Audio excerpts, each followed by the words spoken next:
Tengo poca... Bueno, trabajamos mucho y por suerte. Ministra Bullrich, gracias por venir. No, por favor, muchísimas gracias.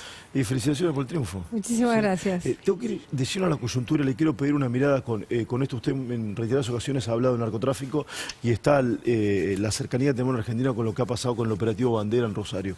¿Qué mirada tiene la situación que se está dando en Río de Janeiro, que es de una brutalidad muy pocas veces vista para la región?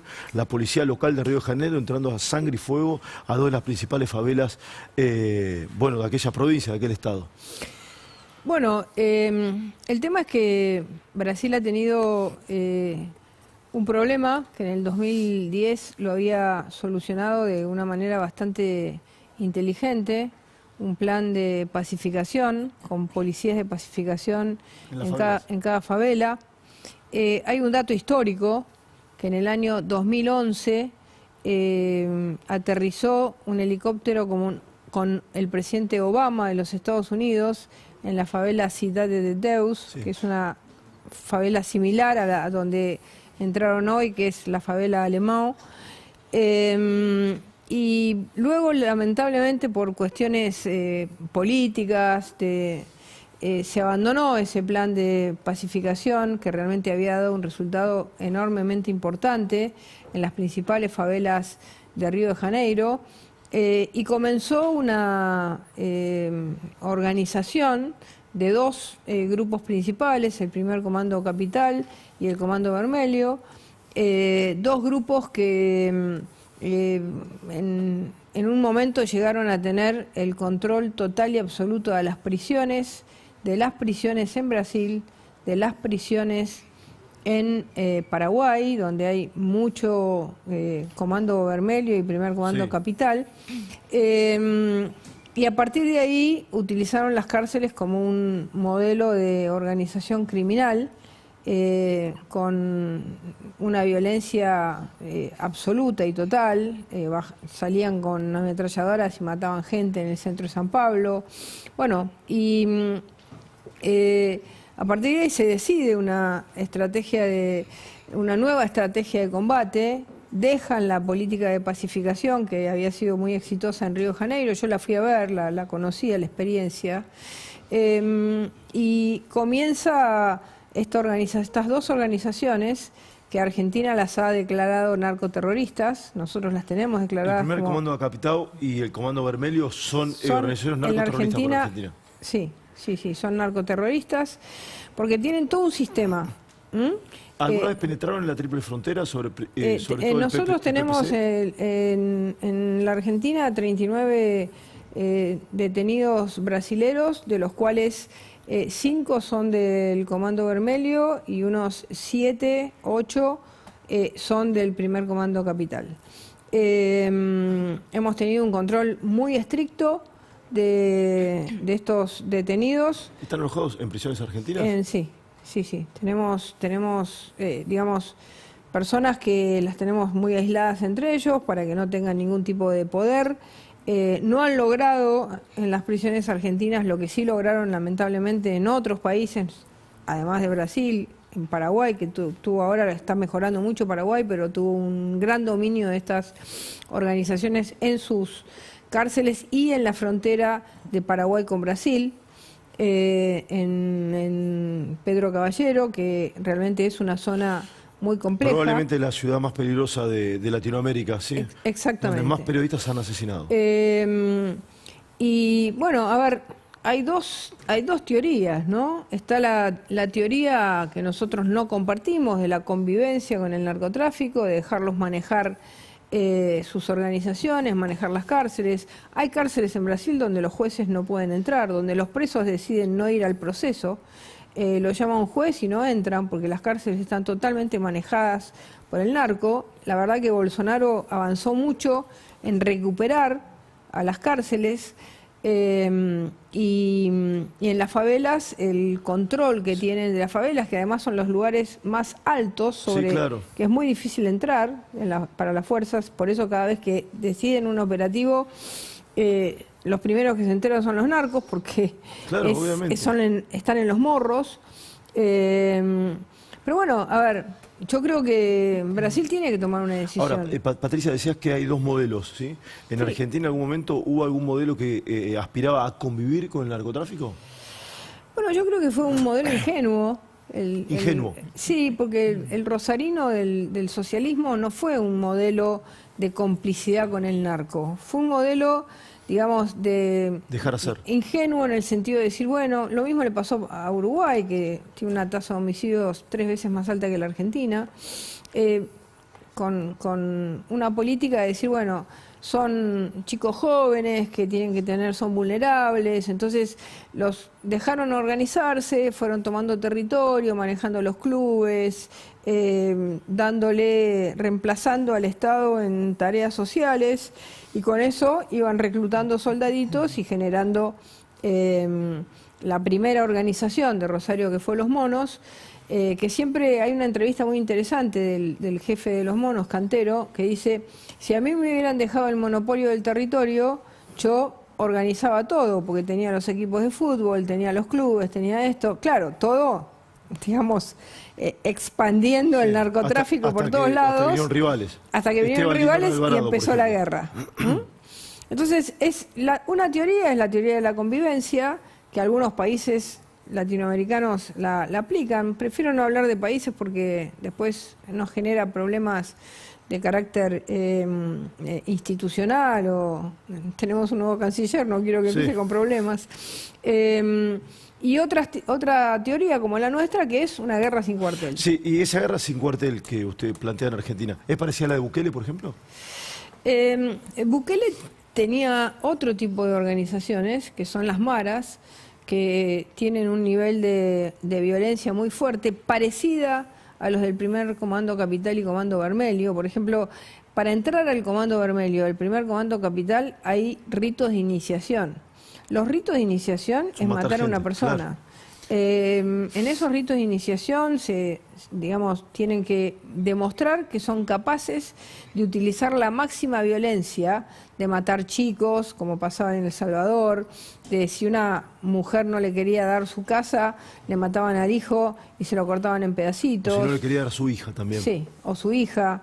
El primer Comando Capital y el Comando Vermelho tienen esas mismas prácticas de iniciación. Nosotros hemos descubierto justamente separado los presos brasileros, que son por algún robo, algún hurto, algo de violencia de género, algunas cosas así, con los que son del primer Comando Capital, justamente por los tatuajes que tienen y los modelos de rito de iniciación que utilizan. Yo sé que estamos en plena coyuntura política muy interesante en Argentina, pero viste cómo la coyuntura de Buenos Aires. Esto como estuviste en el SECOT, el SECOT es la cárcel de máxima seguridad en las afueras de El Salvador, de la ciudad de El Salvador. Cada una de estas personas puede haber matado 100. Cada uno de estos mató 100. Salvador era el país con la tasa de homicidios más alta del mundo. Con Bukele, ¿no? Sí, estuve con Bukele, soy amiga del ministro Toro, con el que me saludó por las elecciones. ¿Algo de Brasil podría haber pasado en Argentina o no? Bueno, a ver, las imágenes estamos viendo hoy en Brasil. Nosotros tuvimos una ciudad tomada como Rosario, y hoy estamos avanzando a un nivel de pacificación muy importante. No solo se da en la baja de homicidios, sino en la convivencia de la gente, en el ritmo de la ciudad, en cómo la ciudad ha vuelto a ser un centro cultural, turístico, comercial, empresarial. Estaba parada, la ciudad era una... Es muy nítido eso, Patricia. Entonces cualquier persona que va a Rosario lo ve. Eso es muy nítido.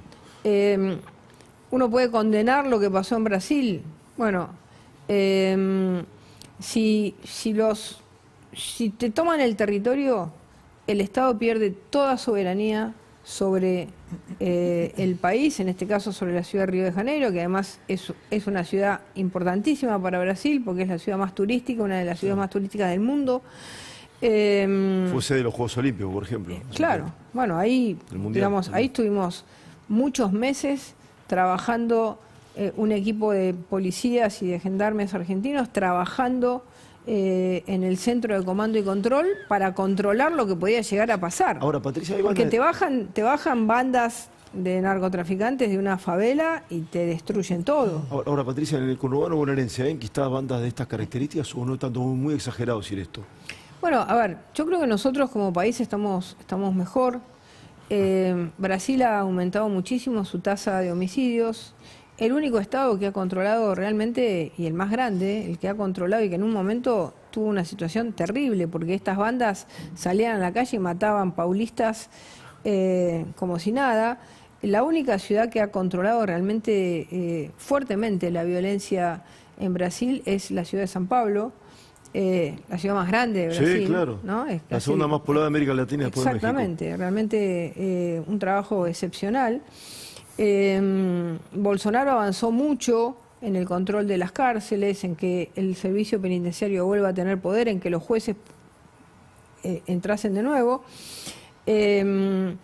Pero el problema que tiene Brasil con estas bandas es muy fuerte, es muy grande,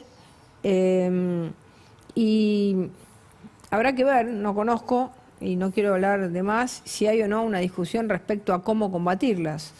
Si combatirlas o convivir. Sí, acá el gobierno federal no ingresó o no está trabajando con el gobierno estadual, digamos. Bueno, Lula no está trabajando con el gobernador de Río de Janeiro. Debería trabajar, porque si el gobierno de Río de Janeiro estadual tiene una situación de copamiento de barrios enteros por parte del Comando Vermelho, en este caso, pero puede ser el primer Comando Capital, son instituciones gemelas que no compiten entre ellos, no se matan entre ellos.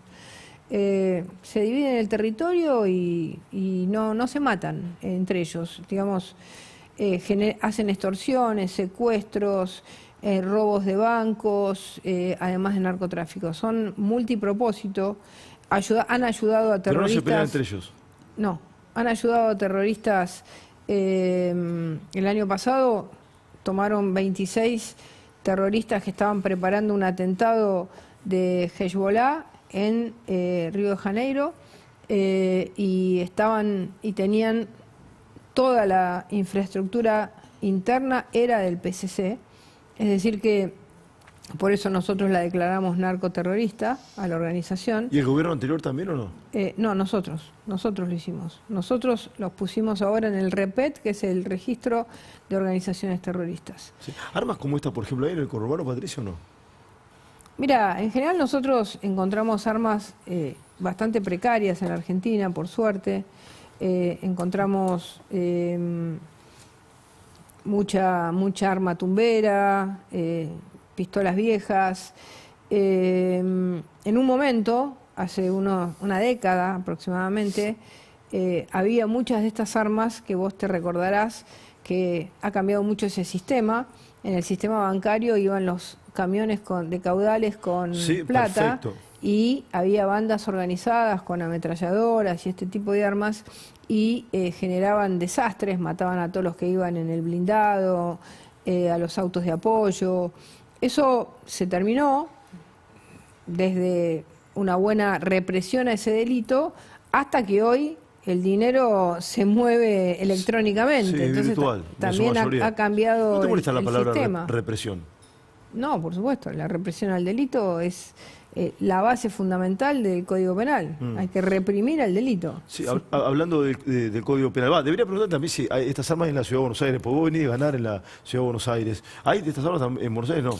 Bueno, a ver, uno puede encontrar alguna, sí, pero la verdad es que cuando uno piensa cómo se está trabajando en la Argentina, cómo se está trabajando, yo te diría que prácticamente todo el país, menos Kicillof, han abandonado la teoría zafaronista. ¿Todos menos Kicillof? Sí, te diría que en general el país entero ha abandonado la teoría zafaronista, ha decidido una política del que las hace las pague. Provincias de distinto signo, ¿no?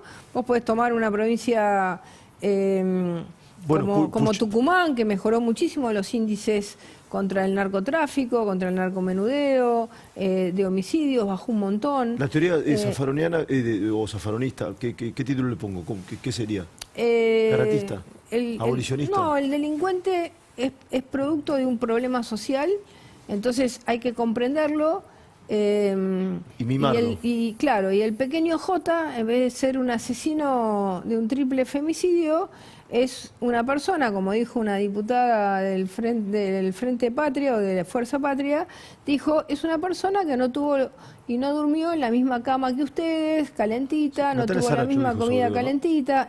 Natalia Saracho creo que lo dijo, ¿no? Exactamente. Entonces, esta concepción de concebir al delincuente como el producto de una sociedad que no le dio lo que tenía que tener, lo que hace es zafar. Zaffaroni zafa al delincuente. Sí. Digamos, los dejaban tener teléfonos en las cárceles, los dejaban operar en las cárceles como seguían con el negocio criminal en las Guille Cantero, cárceles. uno de los narcos, tenía con teléfono de línea, con el cable. Sí, con el cable y teléfonos celulares. Nosotros ahora hemos El cable puesto... pasaba por toda la cárcel. Nosotros tenemos inhibidores de señales en las cárceles, además, hoy controlamos todo el tiempo que no haya ningún tipo de señal, y empezamos por las más importantes, pero vamos a seguir por todas, es decir, que tenemos una política totalmente distinta. ¿Lo subestimaron, Patricia? Porque esto indudablemente es un activo, pero por ahí muchos analistas decían, bueno, el gobierno está muy complicado y demás. ¿Lo subestimaron porque ganaron muy bien las elecciones? ¿Viste? Te lo pregunto. Bueno, sí, la verdad es que había como dos climas, ¿no? Por el tema de la seguridad, digo, también, ¿no? Había un clima, vos decís en Santa Fe o en todo el país. En general, En todo el digo. país. Sí. Había un clima que se vivía por ahí en los círculos políticos, ¿no? Y con un temario de temas que se discutían, de los desastres nuestros, que esto, que el otro, que lo demás allá, todos los días nos sacaban un tema, nos querían desprestigiar. Y había otro clima en la calle. Yo decidí hacer una campaña con poca gente. Es decir, yo salía con 5 o 6. Porque cuando vas con un séquito no escuchás a la gente, ¿viste? Van, te gritan todos, vamos, vamos, Pato, y no pasa nada, no escuchás lo que dice la gente. Yo salía con poca gente, me recorrí la ciudad. ¿Y te hablan de la seguridad? Y me hablaban de lo bien que estábamos haciendo el trabajo en seguridad, y me hablaban que había que apoyarlo al presidente, que no querían volver atrás. Y empezamos a sentir eso, y dijimos, che, a ver, la gente tiene una agenda distinta a lo que nos transmitían los diputados que hablaban los diputados o los senadores o otros dirigentes políticos que nos daban por muertos. Y realmente ¿Nos daban nosotros, por muertos? Sí, claro. Nosotros hoy lo que tenemos, que es más importante que nada, es gobernabilidad popular. ¿Cómo? Hoy tenemos gobernabilidad popular. Es decir, hoy... Este es un gobierno popular. Sí, tenemos gobernabilidad popular. Te lo pregunto, es un Por gobierno supuesto, popular. pero si vos mirás, desde 1983 hasta ahora, la máxima cifra de diputados en una intermedia la sacamos nosotros. Sí. 64 diputados Sí, y con todos esos... y Van a 13 senadores. Sí, van a tener 20 senadores. Y con todos esos diputados y senadores, ¿van a poder, por ejemplo, modificar el Código Penal para situaciones como esta? Sí, lo presentaron ya hace como 20 días, un proyecto de reforma amplio, del cual participó el doctor Mariano Borinsky hasta el ministro Cunio Libarona. Así es. Bueno, yo creo que el Código Penal es un código extraordinario el que hemos hecho, el doctor Borinsky con una comisión, el doctor Cunio Libarona, nosotros trabajamos del Ministerio de Seguridad con el doctor Soto, es decir, una comisión excelente, lo vimos muchas veces, quedó un código excelente que toma todos los temas y sobre todo todos los delitos que nunca se contemplaban. A ver, El piquete, por ejemplo. Sí, o por ejemplo el robo de un celular, el robo de una cartera. Ah, bueno, te robaron una cartera, jorobate. No, 12 años preso vas si robas. Te robas una cartera, 12 años preso. 12 años preso. Te robas un celular, 12 años preso. Basta de robarle a la gente su propiedad, lo que se gana, el dinero que se gana, el teléfono celular que le cuesta un montón. Basta de un motochorro, agravamiento por ir con una moto, tirar a una persona al piso. No, es un código fuerte. El 87% de los delitos no tienen, es decir, no son escarcelables. Quiere decir que el que las hace las va a pagar. Lo vamos a llevar al Congreso. Seguramente va a entrar en un debate, porque es un código penal. Un código penal no se puede discutir en un día, son muchos artículos. El nuestro tiene una filosofía. Es la clara. reforma más importante del año 1921 esta parte. Total. La más importante. Sí, y además reúne a todas las leyes que hemos sacado, los parches que ha tenido el Código Penal, mete la ley antimafias adentro, que ya está votada. Es decir, genera realmente un cuerpo para combatir el delito de una manera y para, digamos, sobre todo terminar con la impunidad de aquellos que hacen y no las pagan. Así que creo que va a tener discusión. Nosotros vamos a tener que ceder. ¿No lo va a acompañar? El kirchnerismo, Sí. olvídate, porque el kirchnerismo no va a acompañar ningún aumento de penas, no quiere acompañar la baja de imputabilidad de los menores, no quiere acompañar nada. Así que nosotros vamos a... Contempla la extinción de dominios, si la memoria no me falla también. Totalmente. Sí, totalmente. Dije bien, para los delitos de corrupción, ¿no? Y es una cosa fundamental, la imprescriptibilidad de los delitos graves. Es decir, un tema que es un drama, te abusaron de niño y no te animaste, no pudiste, y sobre todo en el abuso intrafamiliar, no pudiste denunciar. En este caso va a ser imprescriptible. ¿Pudiste sacar 30 años después el tema? Lo denunciás 30 años después. Esto es fundamental. En los homicidios, digamos, en los secuestros, en el abuso. No es que a los 15 años mataste, te volviste a tu casa, te pones en la reposera como si nada hubiera pasado. No, te van a buscar y cumplís la condena. ¿Un asesino con ese código no sale, digamos? No sale. ¿Y entonces hoy sí? Bueno, digamos, las condenas se agravan. Sí. El homicidio tiene de 30 años para arriba. Hoy tiene 25. No se puede matar a la gente. El homicidio simple tiene de 30 para arriba. Ah, ok. Y 79 el agravado tiene más aún. Y el 87% de los delitos no la vas a pasar afuera, vas a pasarla adentro. Sí. Porque lo que nosotros necesitamos es que se termine la idea de que robar, matar ni hablar, pero que robar no tiene ninguna consecuencia. ¿Y las cárceles, Patricia? Te pregunto todo esto porque vas a ser senador a partir del 10 de diciembre y seguramente se va a tratar muchos de estos temas. Las cárceles, las provincias tienen sus detenidos, el sistema penitenciario federal se está convirtiendo en un sistema de digamos, tener a los presos más peligrosos del país. Tenemos 150 líderes de organizaciones narco de Rosario.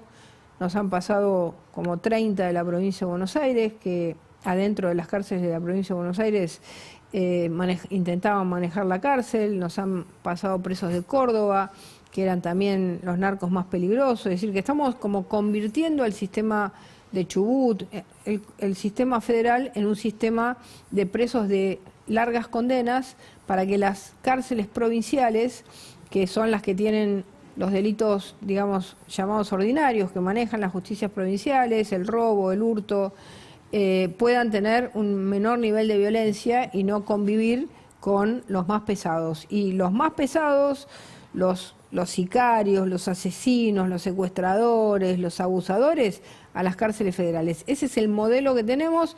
Hemos comenzado, estamos ya haciendo convenios con muchas provincias para lograr que esto sea una realidad. ¿Con Buenos Aires también o no? Con Buenos Aires hemos recibido presos de alta peligrosidad que nos han mandado, que eran los que les manejaban un montón de cárceles, por eso nos los han mandado, los hemos recibido todavía sin convenio, pero de buena voluntad. Y nos parece que eso también está bien, porque eso libera de violencia, es decir, baja la violencia en las cárceles. ¿Tenía que trabajar los presos, Patricia? ¿Tenía que trabajar los presos? Bueno, a ver, cuando nosotros recibimos el servicio penitenciario, todos los presos, por estar presos, cobraban un salario mínimo. ¿Cómo? ¿Me repetís eso? Todos los presos cobraban un salario mínimo. ¿Cuándo vos asumiste? Sí. Eso lo sacamos y quisieron hacer una batucada. Dijeron, acá no se lo vamos a devolver, así que el que quiera... ¿Cobraban un salario mínimo? Un salario mínimo todos. todos. Un chorro, un asesino cobraba un Sí, salario mínimo, como si fuese un aguache. Exactamente. Bueno, lo cortamos. Fueron a la justicia. Ganamos en primera instancia, ganamos en segunda, ganamos en casación. ¿Por qué? Porque es una injusticia. El que trabaja cobra un peculio. Pero que no es lo mismo que un salario. Claro, que claro. no es lo mismo que un salario. Es para una parte va para arreglar la cárcel, otra parte va para su familia, otra parte la guarda para cuando sale. Ahora solo cobra el que trabaja. Solo cobra el que trabaja. Y la fajina, que es limpiarte tu habitación, tenerla bien, no se paga por eso. Eso es una obligación que tenés que tener y es el mantener la cárcel es una obligación. Y si rompes, pagás. ¿Cuánto de todo esto crees que pesó en el resultado del domingo? Porque es un tema que probablemente quizás no se hablen tanto, pero que evidentemente un sector de la ciudadanía lo ha valorado. Sí, yo creo que, digamos, acá hay muchos factores importantes. La fuerza de convicción que tiene el presidente en sus ideas, en cómo ha logrado que no le tuerzan el brazo junto al ministro Caputo, pero que no tuerzan el brazo en el superávit, en bajar la inflación, en sacar el cepo, en un montón de medidas que se tomaron que son fundamentales, en bajar impuestos, empezar a bajar impuestos. La seguridad creo que ha cumplido un rol importante porque es valorada, es decir, la tarea en el Ministerio de Seguridad es valorada, la desregulación es valorada, la tarea de haberle dado libertad a todas las personas que estaban presas de organizaciones sociales corruptas también es muy valorada, la gente lo valora, la gente valora que no tiene que ir 3 veces por semana a un piquete. Sí, no los organizadores, sino los... Los organizadores perdieron todo, Ok, la claro, plata, el poder, perdieron todo, ¿no? Dicen, no, nosotros no vamos porque En la cárcel nos reprimen. Es mentira, no sí. van porque la gente ya no tiene obligación de ir. Sí, en la cárcel ganaba el kirchnerismo antes. Gana por robo. Sí, ganando por robo. El kirchnerismo gana en las cárceles por robo. Por supuesto. Sí. ¿Tendrían que seguir votando los presos? Perdona que te pregunte tanto por esto, porque me parece que forma parte de los modelos, ¿no?, que están en pugna en la Argentina. Totalmente. Sí, ¿los presos tienen que votar a tu modo de ver? Bueno, votan los que todavía no están condenados, el principio de inocencia. Yo creo que el que va preso y tiene una preventiva y va a tener una condena dentro de 2 años, de 20 años, no tiene que votar. Que no vote. Para mí no. Yo creo que no, porque es verdad el principio de inocencia, pero 2 años después recibe una condena de 20 años y pierde todos los derechos. Sí, dijiste que este es un que hay gobernabilidad popular, dijiste. Y sí, porque nosotros ¿qué teníamos? ¿Qué nos decían? Te A ustedes lo lo sostiene el Tesoro americano. Sí. Lo sostiene que bajaron las retenciones unos días. Bueno, ahora nos sostiene el pueblo que nos votó. Y eso es gobernabilidad popular. Los que quieren el cambio, que no nos hagan lo que nos hicieron estos meses en el Congreso, que haya convivencia, que saquemos leyes para cambiarle la vida a la gente, que bajemos impuestos, que dejemos laburar en paz a la gente, que tengamos leyes más modernas para no tener leyes de 1975 que no comprenden el mundo laboral de hoy. Hoy un pibe joven en una empresa informática no quiere trabajar 5 días a la semana, 8 horas, quiere otra cosa. ¿Puedo volver sobre eso? Dijiste tenemos gobernabilidad popular. Quizás esta simplificación a vos no te guste o a mucha gente no le guste. ¿Este es el primer gobierno popular de derecha en Argentina? Mirá, la derecha y la izquierda muchas veces son una simplificación, ¿no? Sí, lo que pasa es que siempre se cree que la derecha es impopular y la derecha y la izquierda es popular. Y las izquierdas en el mundo han asesinado a millones y millones y millones y millones de personas y como se creen los dueños de la verdad, la utilización de la violencia como forma de poder ha sido brutal. Bueno, basta ver lo que pasó en lo que era la Unión Soviética, ¿no? Entonces, nosotros somos populares, somos liberales. Hoy tuve una discusión en el Congreso cuando fui a presentar el presupuesto. El presupuesto, sí, te escuchamos. ¿No? Y te vimos. Una diputada dijo, hasta ahora ha habido este año 178 femicidios. ¿Sabes cuántas mujeres murieron en el primer semestre por cualquier tipo de situación? Homicidios ¿De este año? Ocasión de robo. 126. Y ella me viene a decir que hay 178 femicidios. En realidad, lo que no pueden aceptar es que un gobierno liberal haya bajado los femicidios mucho más que con toda la estructura, el aparato, los ministerios, el presupuesto que tenían, porque nosotros vamos en serio a parar al delito y vamos en serio. ¿Que hay femicidios? Hay femicidios. Ahora, mucho menos. Del 2023 al 2024 bajamos un 9% de los femicidios y este año lo vamos a bajar mucho más. Todavía no tenemos la cifra, pero si ya en homicidios de mujeres tenemos en la mitad del año 126, el año pasado tuvimos 313 mujeres asesinadas en la Argentina, muchas de ellas por femicidios, 313 en total. Y este año tenemos hasta la mitad del año 126, hacer la proyección y vamos a tener unos 240, vamos a bajar como un 25% los homicidios de mujeres. Patricia, va a haber sesiones extraordinarias seguramente, ya lo dejó entrever el Poder Ejecutivo, esto lo dijo incluso también Martín Menem. Se va a tratar, me imagino, la reforma laboral, esto lo tiene que determinar el Poder Ejecutivo. ¿Crees que se va a terminar sancionando? Lo que dije está bien, esta información es correcta que planteé. Mira, presupuesto, sí. Si no se vota ahora, presupuesto, fundamental. Modernización laboral, adaptar las normas a la realidad del trabajo que existe hoy en el país y no el que existía en 1975, no tiene nada que ver. No perder más fuentes de trabajo por leyes imposibles, por indemnizaciones que te llevan a una empresa. Así que sí, vamos con la reforma laboral, con las reformas impositivas. ¿Y crees que va a salir? Mira, nosotros vamos a hacer todo lo posible y más por construir una mayoría. Porque el éxito de las familias argentinas, de las empresas argentinas, de los comercios argentinos, depende de que nosotros les simplifiquemos la vida, no estén todo el tiempo teniendo que estar pensando si contratar o no contratar gente porque pueden tener un juicio laboral, que las personas puedan conseguir empleo, las que buscan empleo, con lo cual, si somos razonables, todos sabemos que eso hace falta. Sí, después saquemos la pelea política. El kirchnerismo no nos va a votar, entonces vamos a ir a buscar a todos aquellos, y ojalá nos votara, pero como ellos son rehenes de un modelo sindical absolutamente antiguo, es posible que no nos vote. Pero todos los demás, ¿por qué no nos van a votar los radicales? ¿Por qué no nos van a votar los de partidos provinciales que, a ver, una provincia como Neuquén o Río Negro, que explota con sus actividades económicas? ¿Por qué no van a votar si eso le va a dar más empleo o más posibilidades? Se nos va el programa, es muy sumido el programa en toda esta entrevista y me parece enriquecedor haberlo hecho. Aspiro a una respuesta muy corta porque se va a enojar Alfredo Leuco, no quiero entregar tarde. ¿Querés ser jefe de gobierno de la Ciudad de Buenos Aires?